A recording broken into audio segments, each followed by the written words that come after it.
Hey guys, what's up? Welcome back to the channel. It's Cynicalex, and today I am finally doing an updated meta snapshot for the top 30 best characters in Marvel Future Fight as of right now, the 2nd of June, or the 3rd of June. So here we go. I'm going to throw up the old list really quickly so you can familiarize yourself with where we were at about 2 months ago in April when I made this list. Literally almost 2 months ago, guys. And now that you see the new list before you, we can start to discuss the changes. I'm just going to talk about the new list. I'm not going to talk about where we were 2 months ago, just because there's so much to get to. There's so many changes. Now remember, just before we jump into the actual list, this is an assumption, or this list is made assuming that you can get the character to maximum potential. So, for Captain America, Spider-Man, and Iron Man, that does mean tier 3. Now, there is obviously speculation on my part for Spider-Man and Iron Man because I don't have either of them at tier 3, and that's just the way the cookie crumbles. If you have a problem with that, come find me in the comments below. Additionally, we are also considering these characters with their uniforms, and we are considering primarily the characters' competition and the way that they play in Alliance Battle Extreme, in competitive game modes or PvP game modes like Conquest, Alliance Tournament, and Timeline Battle, and then also in World Boss Ultimate. I'm not really considering Shadowland at all, because at this point, any tier 2 character, or most tier 2 characters, can do well in Shadowland. It's not really a barometer of the character's true maximum potential. So starting us off right at the top, wow, Captain America jumping a million spots, vaulting his way up to number 2, and this is basically due to his incredible tier 3 transformation. I mean, he was a competitive character defensively before, and now he just does it all. He has still tons of HP, tons of defense, but he has that secret weapon, and that's made him a dominant force in World Boss Ultimate. That's made him definitely viable in PvP formats, and it's made him the new top scorer, basically, in Extreme Alliance Battle, overtaking the likes of, you know, Ant-Man, Black Panther. It's just insane. I'm so happy for Captain America, and it's great to see one of the OGs so kind of celebrated in the game. Moving along, we actually only have 2 characters that have kept their same stats from the last snapshot: Apocalypse and Jean Grey.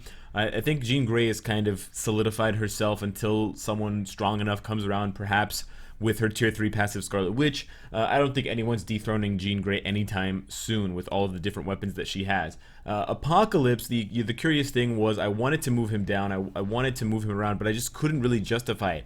He hasn't done anything new recently, but he's the only combat villain we have. He occupies such a unique space in the game that almost no other character can touch him or even come close to his level of productivity in that regard, and that's what makes him such a solid choice at number 5. A big noticeable change as well is Scarlet Witch jumping up 4 spots, definitely because of the uniform, because of the new mind control and the new insane damage with the channeling skill and the uniform. Oh, and of course level 70. I forgot to mention that. Gear 25. She's definitely going to be a force to be reckoned with, and as soon as we start to see more level 70 Scarlet Witches in the wild, you're going to see why she's the 3rd best character in the game. Of course, having her in Captain America does drop Nova, does drop a couple of these other characters. I almost wanted to drop Quicksilver more spots because of the kind of nerf. Apparently it wasn't a nerf. Quicksilver was readjusted to do the appropriate number of hits. So basically, none of us remember, myself included, but when Quicksilver first came out, he wasn't that broken, and his 4th skill only did about 36 hits.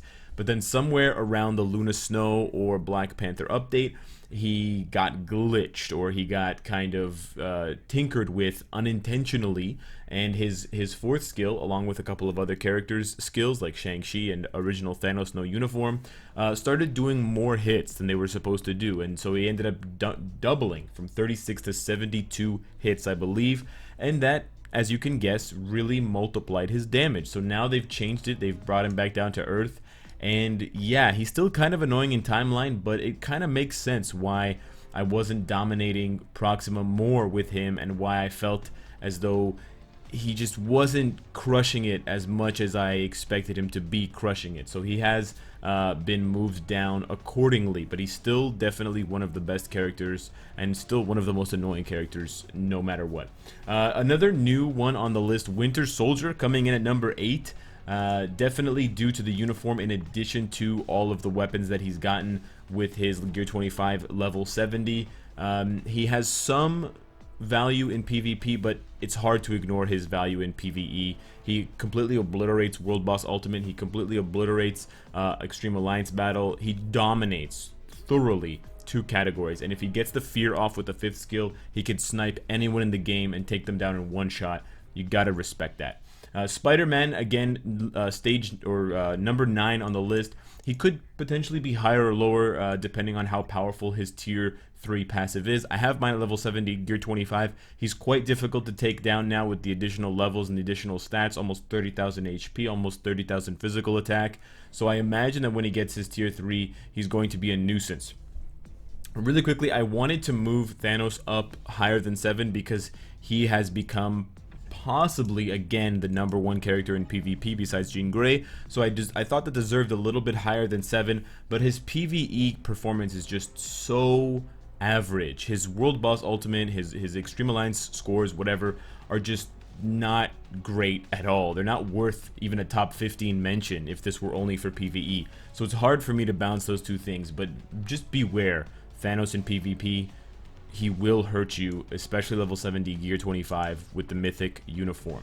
A couple of other big changes. Doctor Strange, of course, Wolverine had to drop down massively to make room for all of these new characters because we have 3 or 2 at least new ones in the top 10, and we also have Scarlet Witch in the top 10. Blue Marvel, Ant-Man, same thing. Iron Man coming in at 14. I may be wrong on this one, but I just feel like his tier 3 is not going to be that good because it produces all these summons, and they each have, I believe, 60% of his stats. 60% is not that good, and the fact they only last 10 seconds means that you can kite, or, you know, if it's at an awkward time in the fight, you might not get the full value out of the summons. It's difficult to gauge the value of summons in this game. Sometimes they're very overpowered and useful, like Loki summons, but sometimes they kind of just exist, but they don't actually have as big of an impact in the game as we would like them to, mainly because we can't control what they do. So they might be attacking the wrong targets, or they might be missing or attacking at inopportune times. But we'll have to wait and see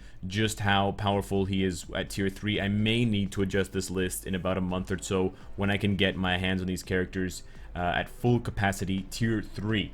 Spider-Man, Luna Snow, Cable kind of just shifting down to make room for the other characters. I dropped Adam Warlock quite a bit more, down 7 spots, mainly because while he has seen an increased value in PvP content, he has not seen much improvement in PvE, and I don't think that's going to change. His damage is just not that good, and he has very long animations, which reduces his DPS, his burst damage potential. And while his survivability is good, we don't need survivability for PvE as much as we need raw damage. Another big notable shift change is Thor, moving up 10 spots from basically the fringes of the list to just comfortably in the middle. Thor is definitely a much stronger character with his new uniform. The Gear 25 level 70 also helps him out tremendously, but it's mostly in PvE content. I haven't seen much of him, and I don't expect to see much of Thor in PvP content just because he still struggles with the same things: low number of iframes, long animations, and basically you're hoping that he hits a particular skill at a particular time, 5 or 3. Otherwise, he's basically toast doing 1, 2, or 4. So with a 60% chance to basically die because you're doing the wrong skill, it's hard to put Thor in any meaningful position in from a PvP perspective, despite the fact that he does have some penetration chance with his tier 2 passive, but he's still very, very strong, and that obviously moves Sharon Rogers, Dormammu, etc. down. I did a little bit of shifting as well. You can see I moved Odin down much further than Dormammu and kind of the other characters that he was previously around. I also moved up Angel 3 spots, and here's one that I wanted to explain to you guys. I've been seeing a lot more of Angel in pretty much every PvP situation possible: Conquest, Tournament, and Timeline, and I think and I think I undervalued his leadership a little bit. It's definitely the most meta leadership in the game, and when you have situations where, for example, in Timeline, Jean Grey is banned, Odin is banned, Wasp is banned, and Angel is not, he's the go-to leadership, or one of the best leaderships that you can go for. So it's definitely not something to be downplayed. In addition, he's actually quite annoying to deal with in a PvP situation, and he does have reasonable damage up into the teens at least. Against Proxima, World Boss Ultimate. I don't know how he'd fare against the others. Probably wouldn't do too well against Black Dwarf, but as a physical type, or as a speed type, he could do quite well against Corvus, and that's also why I didn't move Luna Snow down too many spots. She's the only good energy damage dealing speed character we have. Take a second to think about that. I was talking about it today in my Twitch chat. Yeah, not too many good speed types that deal energy damage, and so if Corvus has high physical attack or physical defense, especially at higher World Boss Ultimate stages, Luna Snow might be the only character that can reasonably clear him in time. If it comes to that, if we don't get more energy damage dealing speed types in the future because of his reduction to blast, universal, and combat. But we'll have to see. Perhaps he doesn't have higher physical defense like the old World Boss Ultimate Corvus has, and it's just the type differential. Another new addition is Corvus on the list, along with Ebony Maw at 23 and 27. I didn't feel comfortable putting them too much higher because I don't see Corvus too often, despite the fact that his uniform is very powerful for his revive, very powerful for his clones. I mainly see him in PvP to just be annoying, but I haven't seen too much of him from PvE. That might be because people kind of gave up on him after his 5th skill wasn't changed for a long time to buff him, or it might be that the buff is just not enough. In Ebony Maw's case, we still haven't seen too much of him, so it's definitely possible that he's better, but I do kind of in the back of my mind anticipate that he's going to be more of a support character, a very good support character at that, because of his new passive effect on the team, applying the decreased damage and increased damage to universal types, which is very meta for PvE at the very least, and obviously good for PvP if it comes to that, with the likes of Thanos appearing there and possibly others, Thor tier 3 eventually. But for now, I feel comfortable putting him where he is, right below Hulk and right above Odin. The list is getting, in general, very, very tight. All of these characters are titans in the game, and at any one point in time, one of these characters could one-shot another character. I think there are a couple of exceptions. I think, Shuri, Angel, Hulk, and probably Magneto and Loki are the only characters here who probably don't have the one-shot potential, but they're there for other reasons, for their PvE usefulness, for the leaderships, for the kind of meta PvP impact that they have in certain situations, or as supports. But I would like to hear what you have to say regarding usually the last, or at least from what I've done today, the last 8 slots from 22 on to 30. I do have some reservations or some kind of lingering questions about who should be there at that portion of the list, but let me know what you guys think. Let me know what you think of completely removing Emma Frost, Cyclops, Magic, X-23, and Vulture from this list. They were completely booted out. Personally, I think that I let the Emma Frost hype get to me a little bit. I don't think she should have been on the top 30 list last time at all, but that's just me. So let me know what you guys think in the comments below for the next list, so I can start taking notes now. Subscribe if you enjoyed the content and you want to support me. Hit the bell if you don't want to miss any of my content. And of course, if you like what you see, I hope to see you again tomorrow. Take care.